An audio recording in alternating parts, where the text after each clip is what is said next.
नमस्ते प्रणाम। मैं गायत्री अपने चैनल में दोस्तों आप लोग का स्वागत एवं अभिनंदन करती हूँ। आप लोगों के बीच एक प्यारा सा जुतिया माँ गीत प्रस्तुत करने जा रहे हैं। कैसा लगा कमेंट करके ज़रूर बताइएगा। जो गलती हो क्षमा करिएगा दोस्तों। गीत पसंद आए तो लाइक सब्सक्राइब ज़रूर करिएगा। मेरा भी सपोर्ट करिए आप लोग। जुतिया माई से कहेली बजनिया है कि सुना है मयरिया हमारी हो। जुतिया माई से कहेली बजनिया है सुना है मयरिया हमारी हो।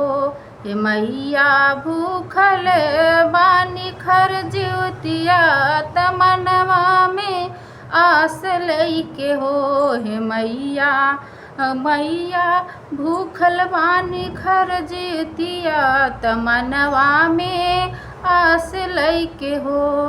केहू के दिहलू मैया दुई चार केहू के 10 5 हो। केहू के दिहलू मैया दुई चार गो केहू के 10 5 हो। हे मैया मोर काहे गोदिया बा सुनात एकरे ललनवा बिनु हो। हे मैया मोर काहे सुनी बाटे गोदिया त एकरे ललनवा बिनु हो। तू ही तहाऊ जीवन दानी मैया कुलवा तू ही तहाऊ मैया जीवन दानी मैया कुलवा बढ़ावेली हो। हे मैया सुनी ले तू बाझिन के अरजिया।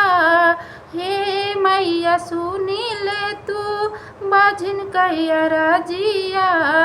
अचरिया फूल खिलाई दे तू हमारे अचरिया में फूल खिलाई दे तू हो। तू ही तहे मैया देख ललनवा अमर कैलू हो। हे मैया महारानी के भर दिहल गोदी हमर के भर दीहू गोदियालू हो।